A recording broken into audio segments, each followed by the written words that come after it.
India versus south Africa first test மேட்சை பொறுத்த வரைக்கும் இந்தியன் டீம் வந்து பார்த்தீங்கன்னா ஒரு மோசமான தோல்வி. செகண்ட் டெஸ்ட் வந்து பார்த்தீங்கன்னா வர ஜனவரி 3ஆம் தேதி நடக்க போகுது.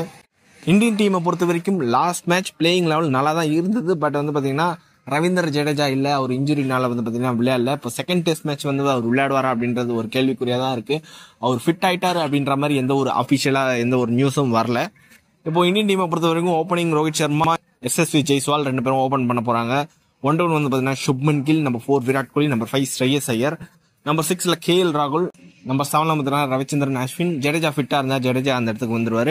நம்பர் 8 பொறுத்த வரைக்கும் Shardul Thakur, Mohammed Siraj, number 9, number 10 Jasprit Bumrah, number 11 வந்து பார்த்தீங்கன்னா பிரசித் கிருஷ்ணா. இப்போதைக்கு பிரசித் கிருஷ்ணா ஃபர்ஸ்ட் மேட்ச்ல அந்த அளவுக்கு சிறப்பாக போடல அப்படின்ற போது அவருக்கு பதிலாக ஏதாவது ஒரு பிளேயர் விளையாட வைப்பாங்களா, இல்லை அவரே வந்து கண்டினியூ பண்ணுவாங்களா அப்படின்றது தெரியல. அவருக்கு இல்லைன்னா பேக்கப்புக்கு வந்து பார்த்தீங்கன்னா முகேஷ் குமார் இருக்காரு, அதுக்கப்புறம் வந்து பார்த்தீங்கன்னா ஆவேஷ் கான் இருக்காங்க, 2 பேருமே இருக்காங்க.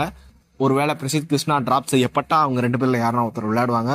பேட்டிங்கை பொறுத்த வரைக்கும் எஸ்எஸ்வி ஜெய்ஸ்வால் போன மேட்ச்ல சிறப்பாக விளையாடல. அவருக்கு பதிலாக வந்து பார்த்தீங்கன்னா பேக்கப்புக்கு அபிமன்யு ஈஸ்வரன் இருக்காரு. அபிமன்யு ஈஸ்வரன் வந்து பார்த்தீங்கன்னா இந்தியா ஏக்காக லிஸ்ட் ஏ கிரிக்கெட் நிறைய விளையாடி இருக்காரு. அந்த ஒரு எக்ஸ்பீரியன்ஸ் அவருக்கு இருக்கு.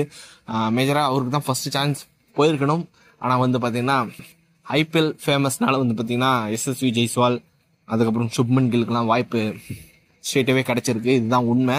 அபிமன்யு ஈஸ்வரன்லாம் ரொம்ப வருஷமா 2018 விளையாடிட்டு இருக்காரு. பாவம் லிஸ்ட் ஏ கிரிக்கெட்டை பொறுத்த வரைக்கும் இந்தியா ஏக்காக ஃபர்ஸ்ட் கிளாஸ் கிரிக்கெட்டு இந்தியா ஏக்காக விளையாடிட்டு இருக்காரு. அதுக்கப்புறம் பெருசாக ஏதோ ஒரு சேஞ்சஸும் நடக்காதுன்னு நினைக்கிறேன். 2-3 சேஞ்சஸ் பண்ணுவாங்கன்னு நினைக்கிறேன். மேக்ஸிமம் எஸ்எஸ்வி ஜெய்ஸ்வாலுக்கு ஒரு வாய்ப்பு கிடைக்கும். மற்றபடி வந்து பார்த்தீங்கன்னா பெருசாக இந்த ஒரு சேஞ்சஸும் இருக்காதுன்னு நினைக்கிறேன். இந்தியன் டீமை பொறுத்த வரைக்கும் நீங்கள் எதனா ஒரு சேஞ்சஸ் பண்ணணும்னு நினைச்சிங்கன்னா அதை வந்து கமெண்ட் பாக்ஸில் டைப் பண்ணுங்க. இந்த வீடியோ பிடிச்சிருந்தா லைக் பண்ணுங்க, ஷேர் பண்ணுங்க. நம்ம சேனலை மறக்காமல் சப்ஸ்கிரைப் பண்ணி வச்சுக்கோங்க.